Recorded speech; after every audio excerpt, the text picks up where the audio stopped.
সামনে নিয়ে রাসূলুল্লাহ সাল্লাল্লাহু আলাইহি ওয়াসাল্লাম বলেছেন, শীতকাল হচ্ছে ইবাদতের বসন্তকাল।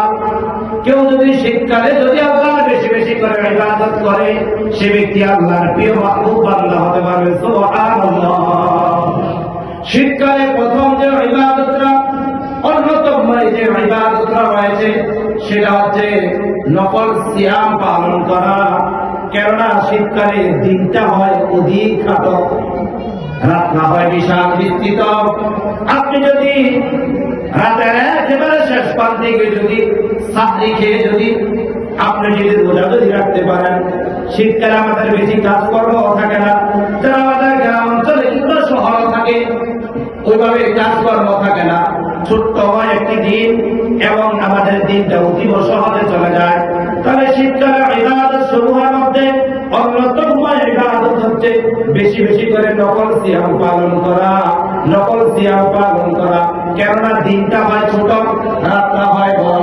দিনটা ছোট থাকার কারণে আমরা যদি প্রতিদিনও যদি সিয়াম পালন করি, নফল সিয়াম যদি পালন করি, শরীরে কোনো দুর্বলতা আসবে না, ক্লান্তি অনুভব হবে না, ঠিক কিনা? এই জন্য শীতকালে আমরা বেশি বেশি করে নফল সিয়াম পালন করার চেষ্টা করব। শীতকালে দ্বিতীয় নম্বর যে ইবাদতটা বেশি বেশি করে করবেন, ওই যে আমি বলেছি প্রথম পয়েন্টে, দিনটা হচ্ছে খাটো আর রাস্তা হয়েছে বিশাল বিস্তৃত। আপনি দেখবেন আমাদের গ্রামের মানুষ অতি তাড়াতাড়ি ঘুমিয়ে যায়। যদি 9 থেকে 10টার মধ্যে যদি সর্বোচ্চ 9 থেকে 10টার মধ্যে মানুষ যদি ঘুমিয়ে যদি যায়, অনায়াসে রাতের 4টা অথবা 3:30টার দিকে সজাগ হয়ে যায়, ঠিক কিনা?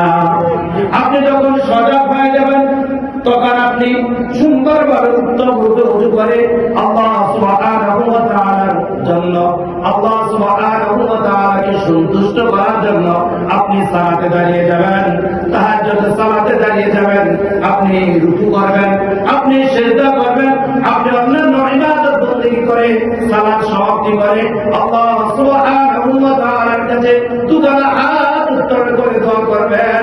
আল্লাহর হাবিব মুহাম্মদুর রাসূলুল্লাহ সাল্লাল্লাহু আলাইহি ওয়াসাল্লাম বলেছেন, রাতে স্ত্রী যখন ঘুমিয়ে থাকে অথবা স্বামী যখন ঘুমিয়ে থাকে, ছেলে মেয়ে বাল বাচ্চা আত্মীয়স্বজন যখন ঘুমিয়ে থাকে, গোটা পৃথিবী যখন অন্ধকার হয়ে যায়, তুমি যদি মহামের দরবারে দাঁড়িয়ে যদি আল্লাহর ইবাদত করতে পারো, কিয়ামুল লাইল যদি করতে পারো, আল্লাহকে সন্তুষ্ট করার জন্য সিজদা দিতে পারো, আর আল্লাহ তাআলার কাছে কোনো যদি রুনাদারি ভয় কণ্ঠে আবেগপরময় কণ্ঠে যদি আল্লাহ তাআলার কাছে ফরিয়াদ যদি করতে পারো, আল্লাহ তাআলা তোমার গুনাহ রাশি মাফ করে দেবেন। উজাড় বলে সুবহানাল্লাহ। তাহলে শীতকালে বেশি বেশি করে আমরা তাহাজ্জুদ করব। শীতকালে আল্লাহকে সন্তুষ্ট করার জন্য নবী মুহাম্মদুর রাসূলুল্লাহ সাল্লাল্লাহু আলাইহি ওয়াসাল্লামের প্রিয় হওয়ার জন্য আপনি আরেকটি আমল করতে পারেন। 3টি পয়েন্ট পরে আমি কথা শেষ করব। সেটা হচ্ছে আপনি ওযু করতে পারেন উত্তম রূপে।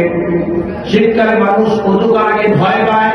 নবী মুহাম্মদুর রাসূলুল্লাহ সাল্লাল্লাহু আলাইহি ওয়াসাল্লামের প্রিয়তমা স্ত্রী আমাদের আম্মা জান আয়েশা সিদ্দিকা রাদিয়াল্লাহু তাআলা আনহা নবী মুহাম্মদুর রাসূলুল্লাহ সাল্লাল্লাহু আলাইহি ওয়াসাল্লামকে জিজ্ঞাসা করছেন, ইয়া রাসূলুল্লাহ ওয়া ইয়া হাবিবাল্লাহ, কিয়ামতের ময়দানে অসংখ্য অগণিত মানুষ থাকবে, বাবা আদম থেকে শুরু করে কিয়ামতের একেবারে পূর্ব মুহূর্ত পর্যন্ত যে শিশুটা পৃথিবীতে ভূমিষ্ঠ লাভ করেছে, সেই শিশুটা পর্যন্ত কিয়ামতের ময়দানে উঠবে।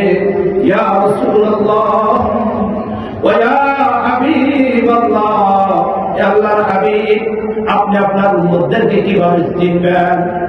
নবী মুহাম্মদুর রাসূলুল্লাহ সাল্লাল্লাহু আলাইহি ওয়াসাল্লাম আম্মা জান আয়েশা সিদ্দিকা রাদিয়াল্লাহু তাআলা আনহা প্রশ্ন শুনে মুস্কি হাসিতে বললেন, হে আয়েশা, তুমি বলো কি আমার উম্মতদেরকে আমি অতি সহজে চিনতে পারবো? চিৎকার করে সুবহানাল্লাহ। আম্মা জান আয়েশা সিদ্দিকা রাদিয়াল্লাহু তাআলা আনহা রাসূলকে জিজ্ঞাসা করলেন, ইয়া রাসূলুল্লাহ, কিভাবে আপনি চিনতে পারবেন? নবী মুহাম্মদুর রাসূলুল্লাহ সাল্লাল্লাহু আলাইহি ওয়াসাল্লাম ছোট্ট একটি উদাহরণ দিয়ে আম্মা জানকে বলেন, হে আয়েশা, তাহলে তুমি শোনো, বিশাল একটি বিস্তৃত ভয় বিশাল একটি বিস্তৃত হয়, উটের যদি পাল